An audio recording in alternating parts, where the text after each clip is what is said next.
حضور سے یہ بھی ثابت ہے پورے سر کا اگر فرض امام اعظم کہتے کہ پورے سر کا ہے تو پھر حضور سے یہ چوتھائی سر بھی ثابت ہے، تو کیا حضور فرض چھوڑیں گے کبھی؟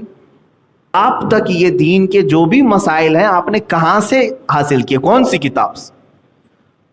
کسی نہ کسی کتاب سے انہوں نے تفسیر کو سمجھا، قرآن کی تفسیر، کسی بھی تفسیر کو پڑھ کے ہی انہوں نے سمجھا، تو ظاہر سی بات ہے پھر آپ اس مفسر کی تقلید کر رہے ہو جس نے قرآن کی تفسیر کی۔ آپ حدیث رسول پڑھ کر کے مجھے بتا رہے ہو کہ اس حدیث میں ایسا فرما چھوڑ دو گے تو ڈائریکٹ کیسے حضور صلی اللہ علیہ وسلم سے آج حاصل کر سکو گے؟ میرے عزیزو یہ بات طویل ہو جائے گی، یہاں پر میں جو بات بتانا چاہ رہا تھا وہ یہ ہے کہ عوام کس کو فالو کرے؟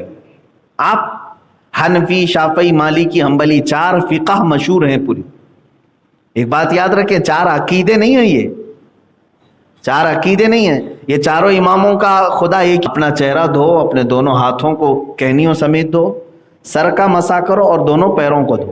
قرآن کی آیت ہے یہ، 4 فرض اس میں بتانے ہیں۔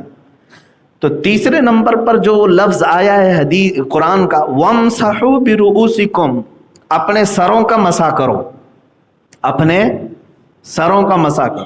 قرآن نے یہ نہیں بتایا کہ کتنے سر کا مسح کریں، آدھے سر کا کہ پاؤ سر کا کہ پورے سر کا، سر کا مسح کرو۔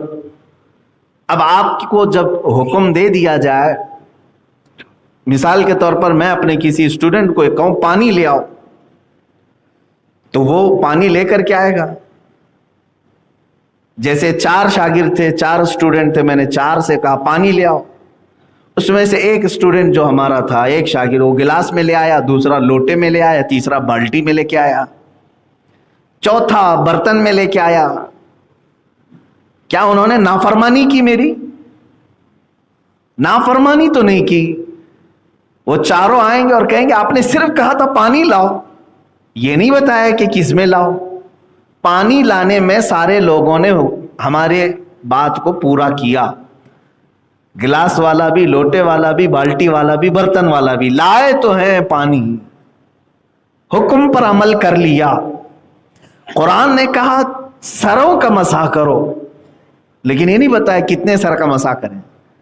تو امام شافعی رحمۃ اللہ تعالی علیہ نے اپنے ذہن سے یہ مسئلہ نکالا کہ سر جو ہے یہاں سے لے کر گردن تک، ادھر سے لے کے ادھر تک، اس میں سے 3 بال کو بھی اگر چھو لیا تو سر پر عمل ہو گیا۔ تو امام شافعی نے کہا اگر کسی نے اتنا سا ٹچ بھی کر دیا مسح میں تو اس کا مسح ہو گیا، قرآن پر عمل ہو گیا۔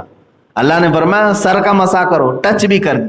تو شافعی مذہب میں وضو کرنے کے وقت اگر کسی نے تھوڑا سا ٹچ کر دیا اتنا مسح میں تو اس کا مسح مکمل ہو گیا، کمپلیٹ۔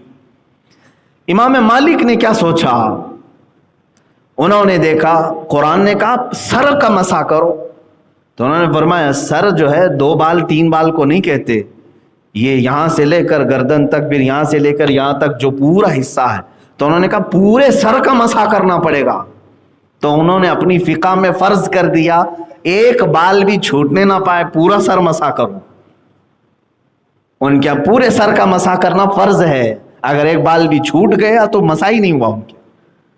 امام شافعی نے الگ سوچا، امام مالک نے الگ سوچا، امام اعظم ابو حنیفہ رحمۃ اللہ تعالی علیہ ان کے دونوں کے درمیان میں۔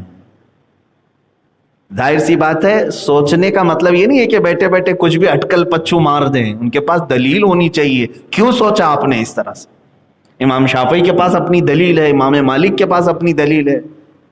امام اعظم ابو حنیفہ رحمۃ اللہ تعالی علیہ نے کہا کہ ہم یہ دیکھتے ہیں کہ حضور کیسے کرتے تھے، رسول پاک صلی اللہ علیہ وسلم، کیونکہ قرآن کو وہ زیادہ سمجھ سکتے ہیں۔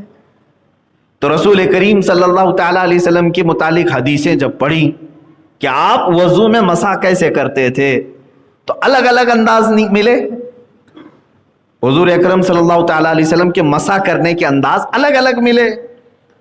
کبھی حضور نے پورے سر کا بھی مسح کیا ہے، پورے سر کا مسح کیا ہے، لیکن کچھ حدیثیں ایسی ہیں، حضرت مغیرہ بن شعبہ رضی اللہ تعالیٰ عنہ کی حدیث ہے، کہتے ہیں میں نے حضور صلی اللہ علیہ وسلم کو دیکھا، ایک مرتبہ آپ نے استنجا فرمایا اور ایک کچرے کا ڈھیر تھا, اس کے قریب میں وضو کرنا تھا حضور صلی اللہ تعالیٰ علیہ وسلم کو. تشریف لائے, کھلی زمین تھی. حضرت مغیرہ بن شعبہ سے حدیث ہے, کہتے ہیں کہ پانی دیا گیا, حضور نے جیسا وضو تھا پورا کیا. مسا کا جو لفظ آیا ہے تو کہتے ہیں یہ جو پیشانی کی جتنی مقدار ہے, پیشانی کی جتنی مقدار ہے اتنی مقدار میں اپنے سر کا مسا کیا. یعنی امامہ شریف پہنے ہوئے تھے تو یہ 4 انگلیاں ہیں, امامہ کو پیچھے کر دیا اس طرح سے, تو 4 انگلیوں کا جو جتنا حصہ آتا ہے یہ پیشانی کی جتنی مقدار ہے اتنی مقدار سر کا مسا کیا. تو امام اعظم ابو حنیفہ نے دیکھا کہ یہ کتنا ہوتا ہے سر کا 1/4 ہے. یہ کیا ہے, یہ پاؤ سر ہے. تو اسی لیے فقہ حنفی میں کہا گیا 1/4 سر کا مسا کرنا فرض ہے. 1/4 سر کا مسا کرنا فرض, کیونکہ حضور سے یہ بھی ثابت ہے. پورے سر کا اگر فرض امام اعظم کہتے کہ پورے سر کا ہے تو پھر حضور سے یہ 1/4 سر بھی ثابت ہے, تو کیا حضور فرض چھوڑیں گے کبھی؟ تو یہ اسکولس آف تھاٹ جس کو کہتے ہیں, سوچنے کا انداز, دلیلوں کے انداز الگ الگ اماموں کے ہو گئے. یہ استنباط کرنے کے طریقے ہیں, قرآن سے اور حدیث سے مسئلے نکالنے کے طریقے ہیں. تو اب یہاں پر بات آئی, ایک امام شافعی وہ کہہ رہے ہیں 3 بال کو چھو لے تو مسح ہو گیا. انہوں نے بھی قرآن پر عمل کیا کہ نہیں؟ اللہ نے تو صرف اتنا فرمایا نا, سروں کا مسح کا. امام مالک کہہ رہے ہیں پورے سر کا مسح کرو, وہ بھی قرآن پر عمل کیے کہ نہیں؟ تیسرے امام اعظم ابو حنیفہ ہیں, وہ کہہ رہے ہیں کہ 1/4 سر کا مسح کرو, وہ بھی قرآن پر عمل کر رہے ہیں کہ نہیں کر رہے ہیں؟ جیسے میں نے اپنے اسٹوڈنٹس کی مثال دی, 4 لوگ پانی لے کر کے آئے, میں نے خالی کہا پانی لاؤ, کوئی گلاس میں لایا, کوئی بالٹی میں لایا, کوئی لوٹے میں لایا, کوئی برتن میں لایا, لیکن سب لائے کہ نہیں لائے؟ حکم پر عمل ہو گیا.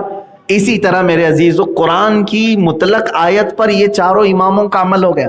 رہ جاتے امام احمد بن حنبل, ان کا مسئلہ امام شافعی سے زیادہ ملتا جلتا ہی ہے, اس لیے زیادہ الگ سے بیان نہیں ہوتا.